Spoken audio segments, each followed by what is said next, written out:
Boa noite, meus irmãos. Que a paz do Mestre Jesus esteja envolvendo os nossos corações. Estamos dando início a mais uma reunião de estudo e tratamento espiritual à distância na noite de hoje. Pedimos que os irmãos ouçam com atenção a página de abertura que será lida pela nossa irmã Deise.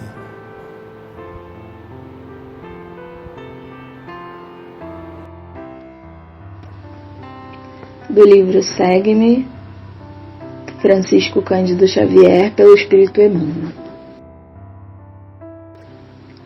Na experiência diária, isto vos mando, que vos ameis uns aos outros. Jesus, anotado por João, capítulo 15, versículo 17.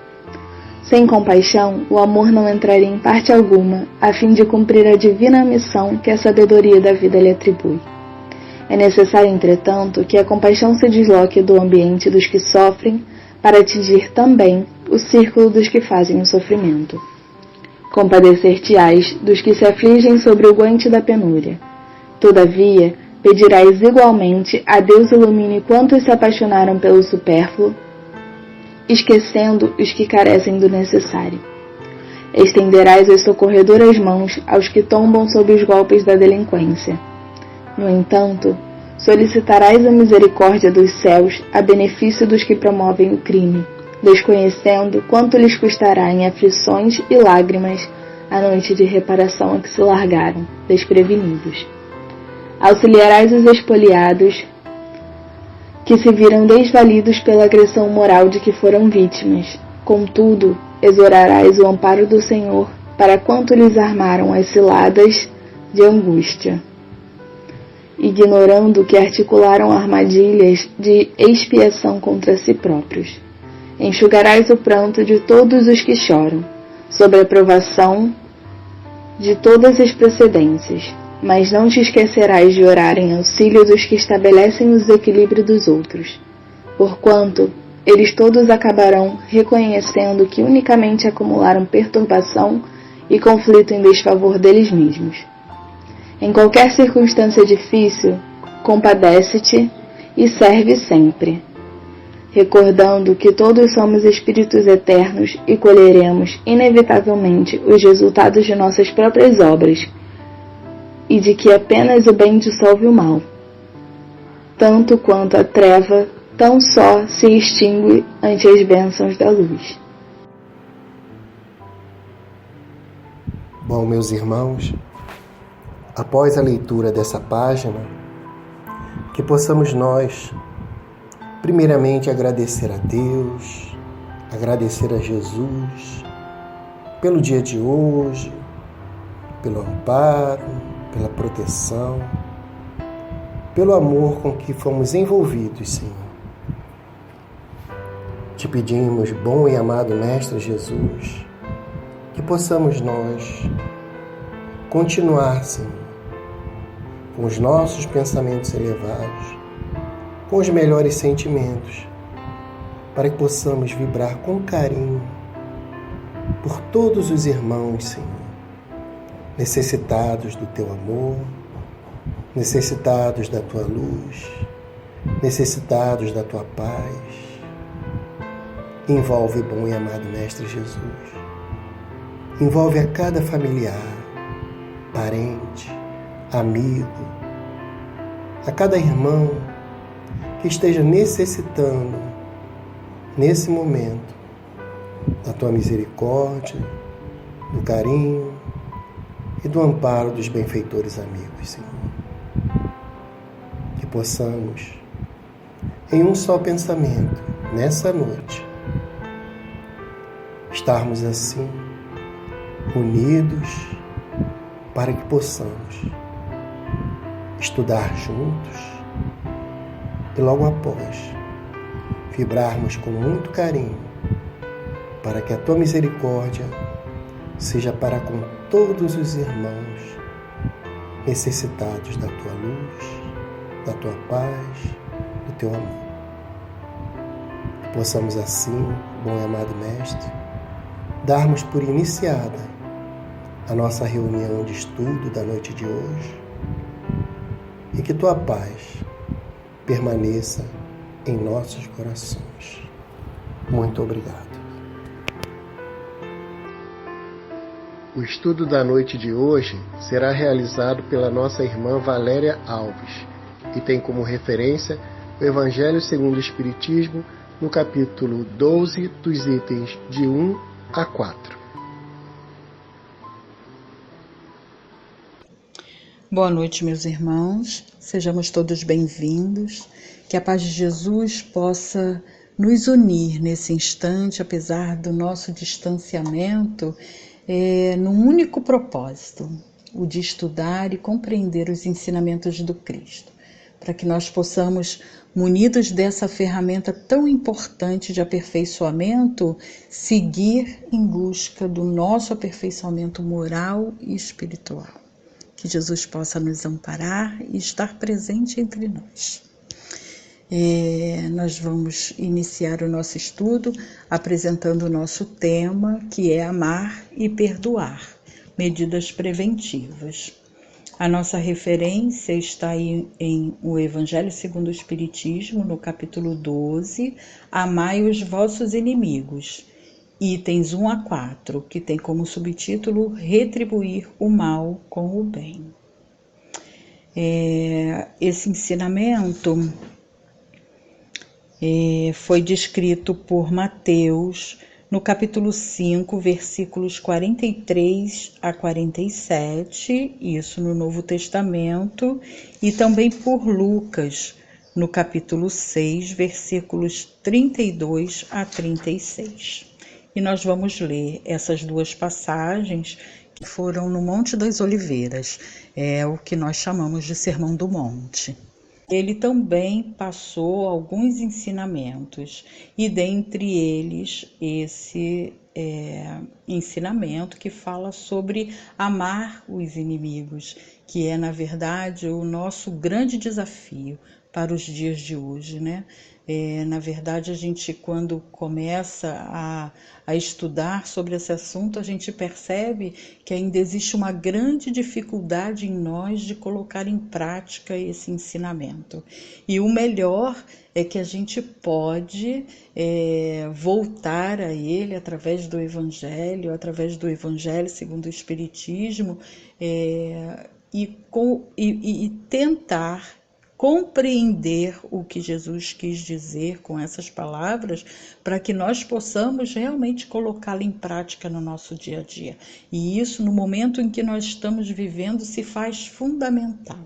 No momento onde a violência se generalizou, né, onde o outro se torna inimigo porque simplesmente discorda do meu modo de ser, do meu modo de agir, do meu modo de fazer as coisas, e isso gera assim, uma violência generalizada em nossa sociedade.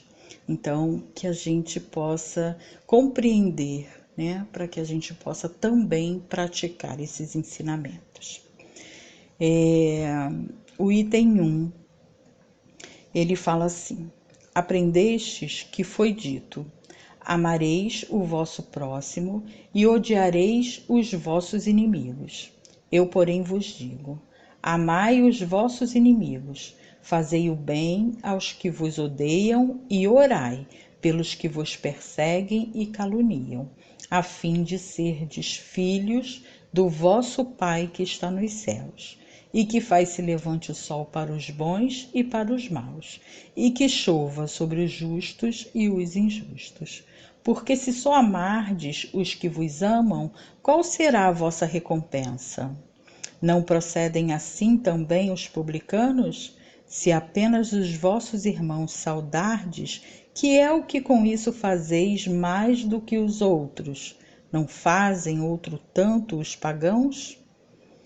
Essa é a passagem de Mateus. Logo em seguida, tem uma outra fala de Mateus, no capítulo 5, versículo 20, onde ele diz assim: digo-vos que se a vossa justiça não for mais abundante que a dos escribas e dos fariseus, não entrareis no reino dos céus.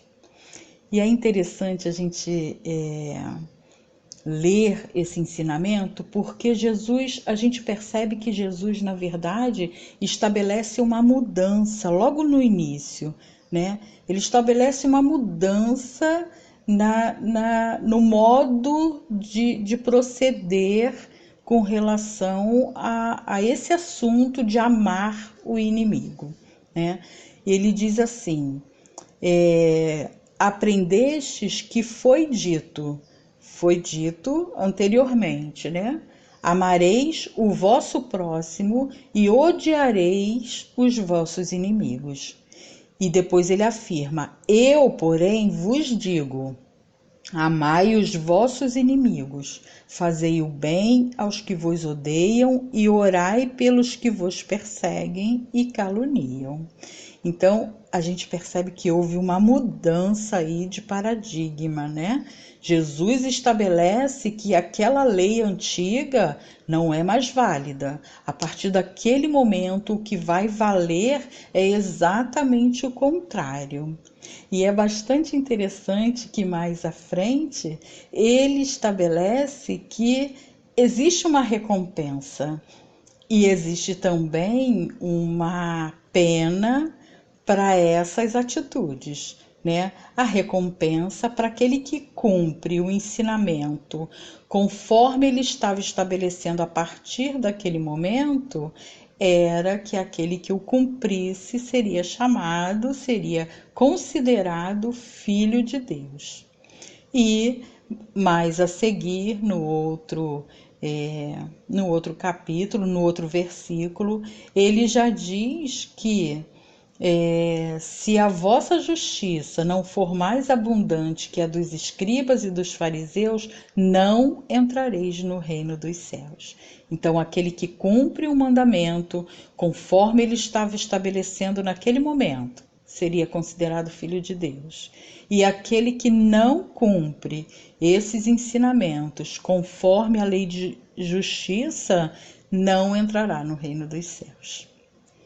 E aí Lucas prossegue no capítulo 2, dizendo assim, se somente amardes os que vos amam, que mérito se vos reconhecerá, uma vez que as pessoas de má vida também amam os que as amam?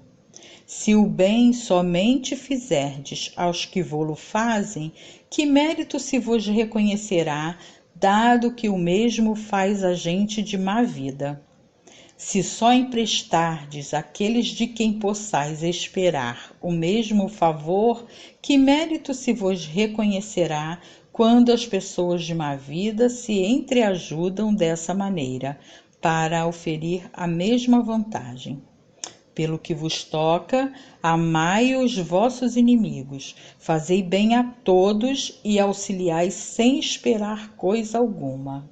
Então, muito grande será a vossa recompensa, e sereis filhos do Altíssimo, que é bom para os ingratos, até para os maus. Sede, pois, cheios de misericórdia, como cheio de misericórdia é o vosso Deus. É interessante porque aqui em Lucas ele também fala da questão do se fazer o bem sem esperar recompensa, né? A recompensa, na verdade, ela está contida na bondade divina, na providência divina, mas nós não devemos estabelecer uma recompensa para aquele a quem a gente faz o bem, né? Nesse estudo, eu achei um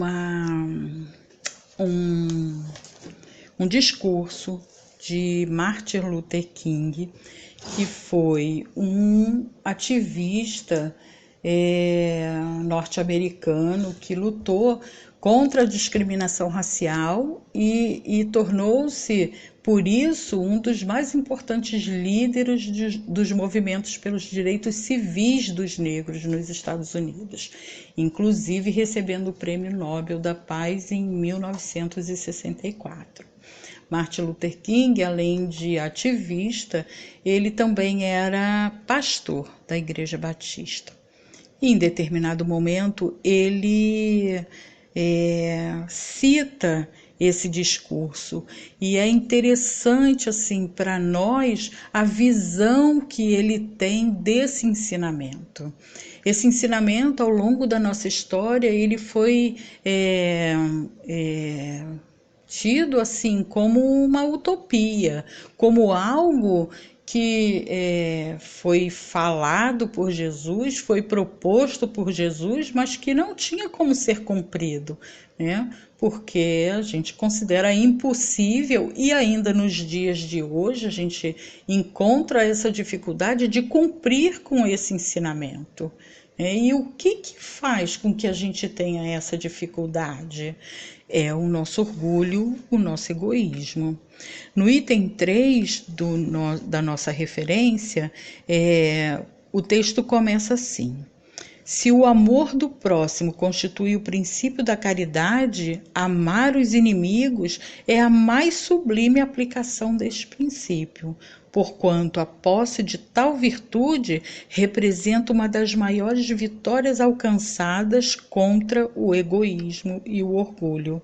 Então, na verdade, isso foi considerado uma utopia, porque o homem tem uma dificuldade imensa de cumprir, de lutar, né, contra si mesmo, porque o egoísmo e o orgulho, eles estão erradicados na alma, né? São doenças, na verdade, são consideradas doenças da alma, e o ser humano ainda tem muita dificuldade de lutar contra esses sentimentos.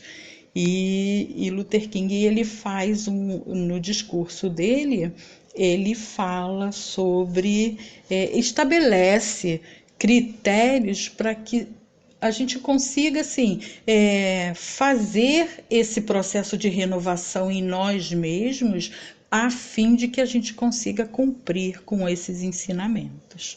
E é bastante interessante que ele inicia o discurso dele falando sobre a questão do cristão, né? Que esse ensinamento ele deveria ser visto como uma necessidade, na verdade, para todo aquele que se diz cristão.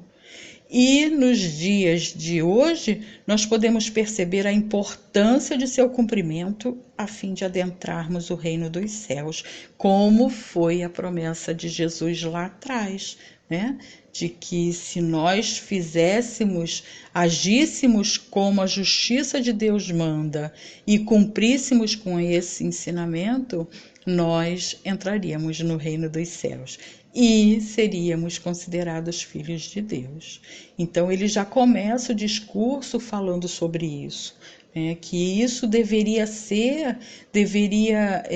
ter o esforço de todo aquele que se diz cristão.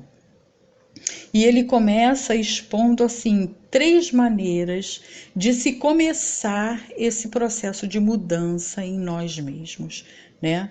E a primeira que ele inicia assim perguntando: como amar o inimigo? Como eu posso fazer para amar aquele que me faz mal, né? E ele começa dizendo: desenvolver, ampliar, manter e cultivar a capacidade de perdoar.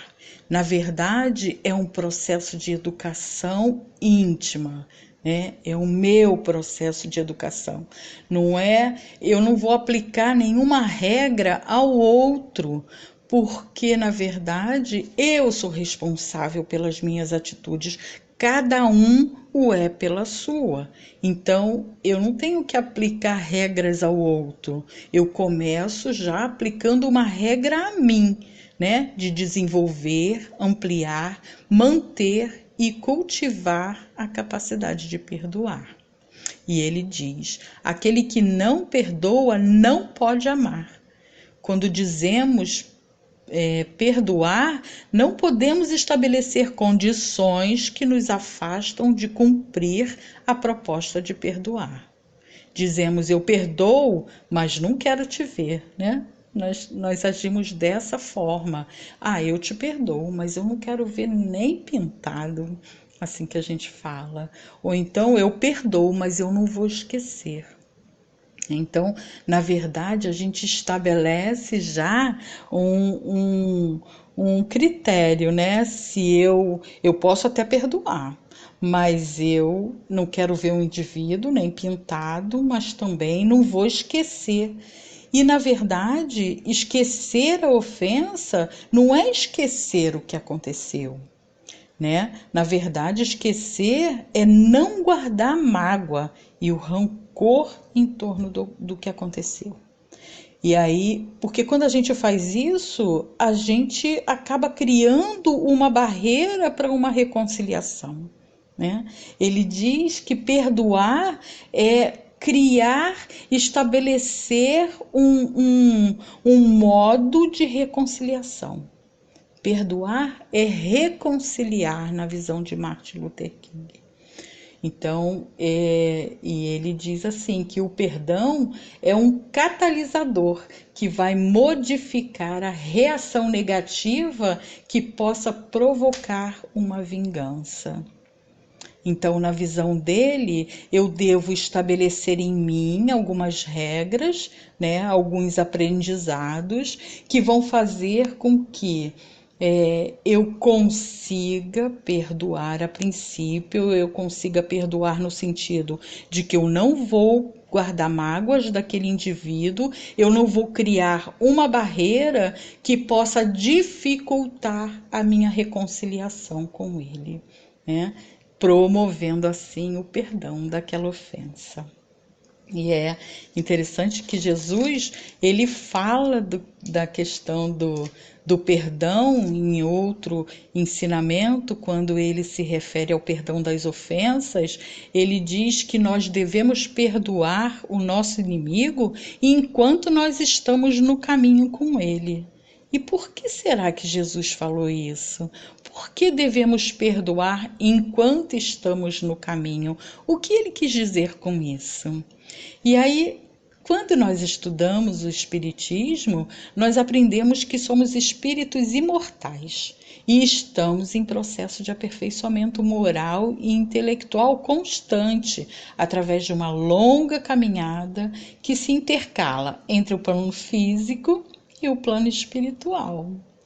E quando criamos um sentimento de animosidade contra o outro, contra o irmão que caminha conosco, em desobediência à lei de amor, nós criamos um laço com esse companheiro. Um laço que nos liga enquanto aquela situação não se restabelece diante das leis de Deus.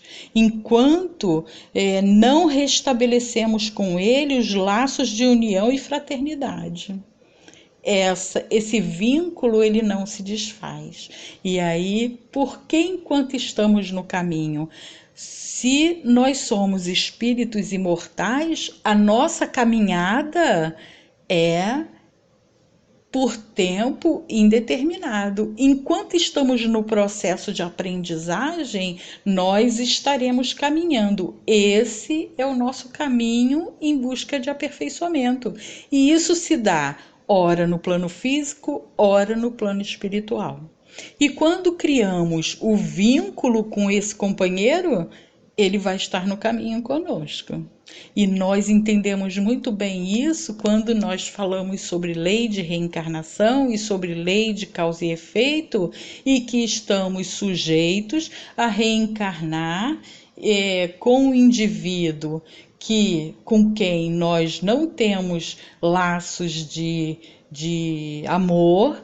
Nós vamos reencarnar com ele até que esses sentimentos possam ser restabelecidos. Então, na verdade, quando Jesus diz que devemos perdoar o inimigo enquanto esse companheiro está no caminho conosco, isso não tem um tempo estabelecido. Ah, eu vou morrer e aí vai acabar o processo? Não, não vai. Enquanto houver um laço de animosidade, vai haver um vínculo e, consequentemente, um processo de união, seja na família, né, como esposo, como esposa, como filho, um parente próximo, difícil, a quem nós vamos estar sempre ligados sem até conseguir entender o porquê daquela situação, aquele companheiro que nos incomoda às vezes no nosso ambiente de trabalho, não é? Então, foi isso que Jesus quis dizer quando ele fala que nós devemos perdoar enquanto estamos no caminho, porque esse caminho pode se alongar pelo tempo em que insistirmos em criar essa barreira para o restabelecimento de um vínculo de amor, né? E criar uma barreira que vai evitar que a gente consiga amar esse indivíduo, como diz a lei. E Martin Luther King dá seguimento ao seu discurso, falando que entender que a agressão praticada contra nós não representa o indivíduo por completo. Nenhum indivíduo se resume a um gesto de agressividade. Olha só que importante a gente reconhecer isso, porque nós vamos enxergar nesse companheiro com quem criamos um vínculo de animosidade por uma atitude qualquer em determinado momento, nós vamos reconhecer nele, se a gente usa esse critério de entender que a agressão praticada contra nós não representa o indivíduo por completo, nós vamos entender que nós também nos colocamos muitas vezes nessa situação. Quantas vezes tratamos o outro mal apenas por situações íntimas com as quais nós não conseguimos lidar ainda e que estamos então sujeitos também à mesma atitude que condenamos no outro, naquele que julgamos inimigo, né?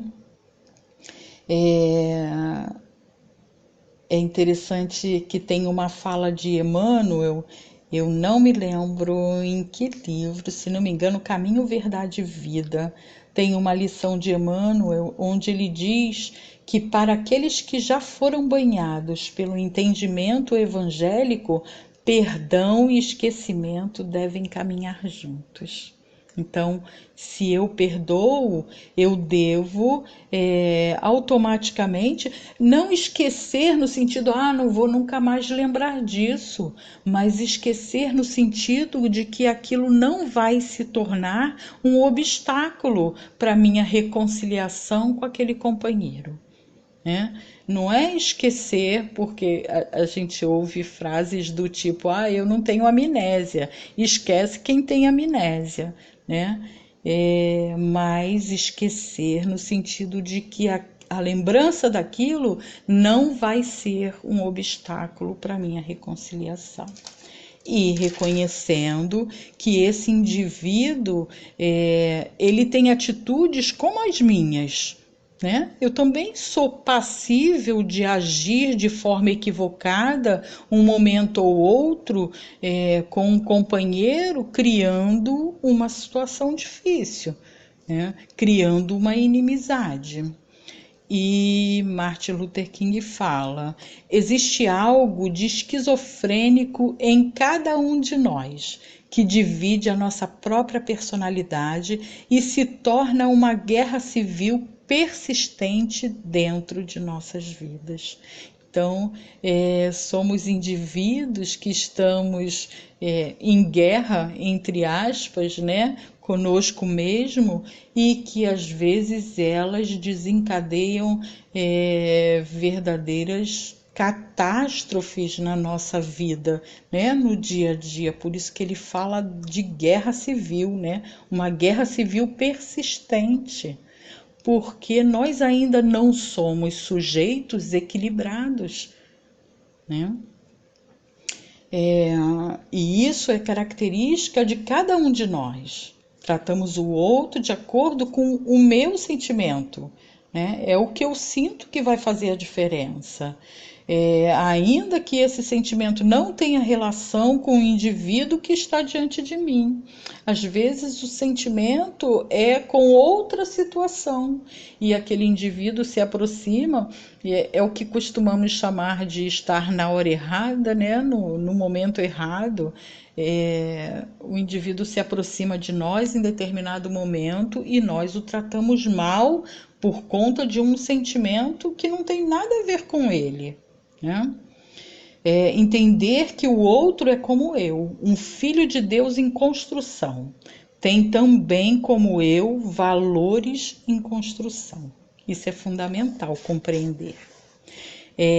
E por fim, ele diz: não devemos desejar derrotar ou humilhar alguém que nos feriu, mas antes granjear sua amizade e sua compreensão.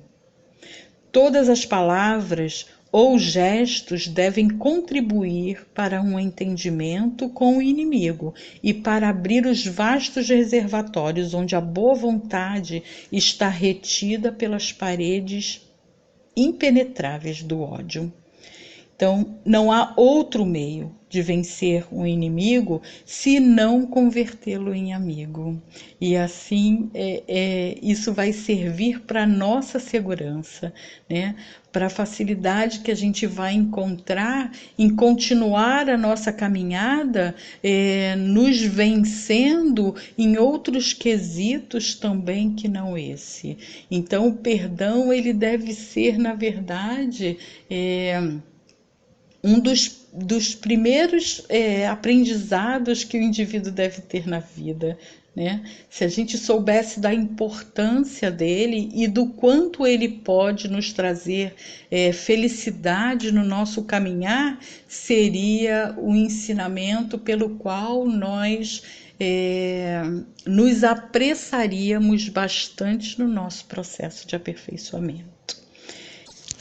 Para finalizar o nosso entendimento, eu vou ler uma passagem, um pequeno trecho do item 3, para a gente fechar o nosso estudo, onde os espíritos falam: há geralmente equívoco no tocante ao sentido da palavra amar. Nesse passo, não pretendeu Jesus, assim falando, que cada um de nós tenha para com seu inimigo a ternura que dispensa um irmão ou amigo. A ternura pressupõe confiança. Ora, ninguém pode depositar confiança numa pessoa sabendo que esta lhe quer mal. Ninguém pode ter para com ela expansões de amizade, sabendo-a capaz de abusar dessa atitude. Entre pessoas que desconfiam umas das outras, não pode haver uma manifestação de simpatia que existem entre as que comungam nas mesmas ideias. Enfim, ninguém pode sentir em estar com um inimigo prazer igual ao que sente na companhia de um amigo. Amar os inimigos não é, portanto, ter-lhes uma afeição que não está na natureza, visto que o contato de um inimigo nos faz bater o coração de modo muito diverso do seu bater ao contato de um amigo. Amar os inimigos é não lhes guardar ódio, nem rancor, nem desejos de vingança. É perdoar-lhes sem pensamento oculto e sem condições o mal que nos causem. É não opor nenhum obstáculo à reconciliação com eles. É desejar-lhes o bem e não o mal. É experimentar júbilo em vez de pesar com o bem que lhes advenha. É socorrê-los apresentando-se ocasião. é abster-se, quer por palavras, quer por atos, de tudo o que os possa prejudicar. É, finalmente, retribuir-lhes sempre o mal com o bem, sem a intenção de os humilhar. Quem assim procede, preenche as condições do mandamento: amai os vossos inimigos. Que a gente possa interiorizar esse ensinamento e possa, principalmente, se esforçar para colocá-lo em prática no nosso dia a dia. Que Jesus possa nos amparar nesse processo de aprendizagem, que possa nos fortalecer a fé, para que possamos realmente cumprir com esse mandamento a fim de encontrarmos a felicidade que tanto queremos. Que a paz de Jesus possa ficar com cada um.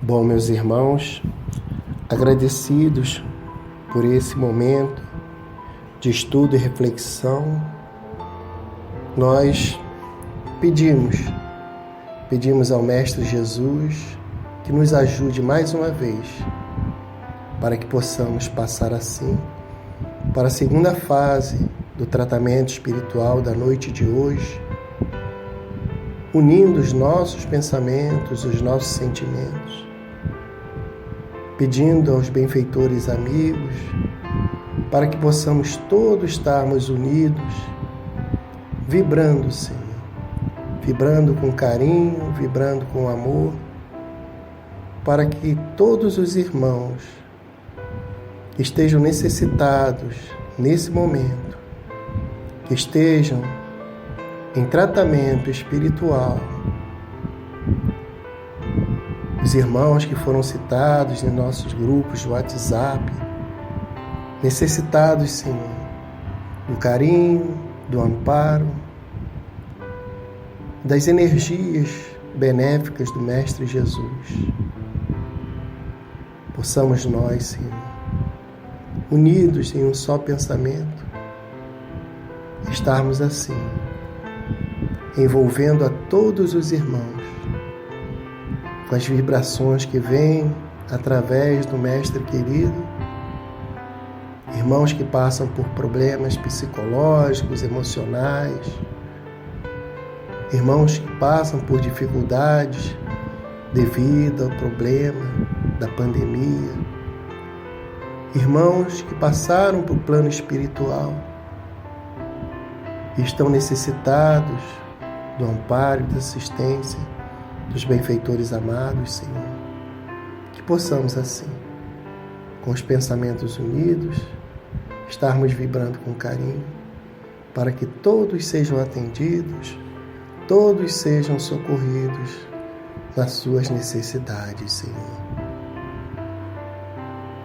Que a tua paz, que o teu amor, que o teu carinho permaneça em nossos corações. Muito obrigado, que assim seja.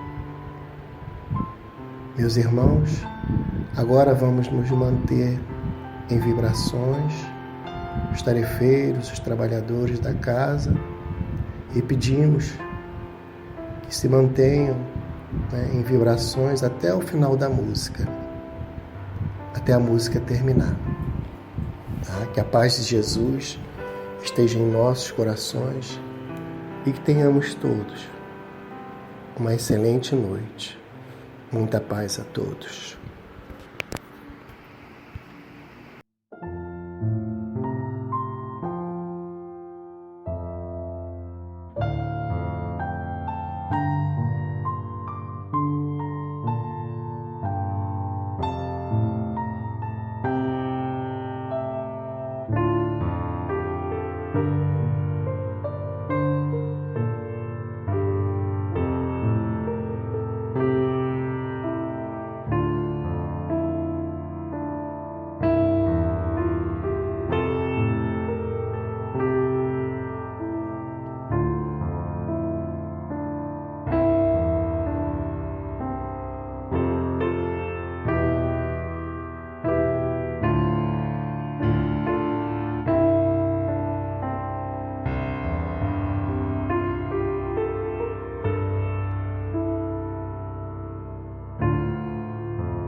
Amém.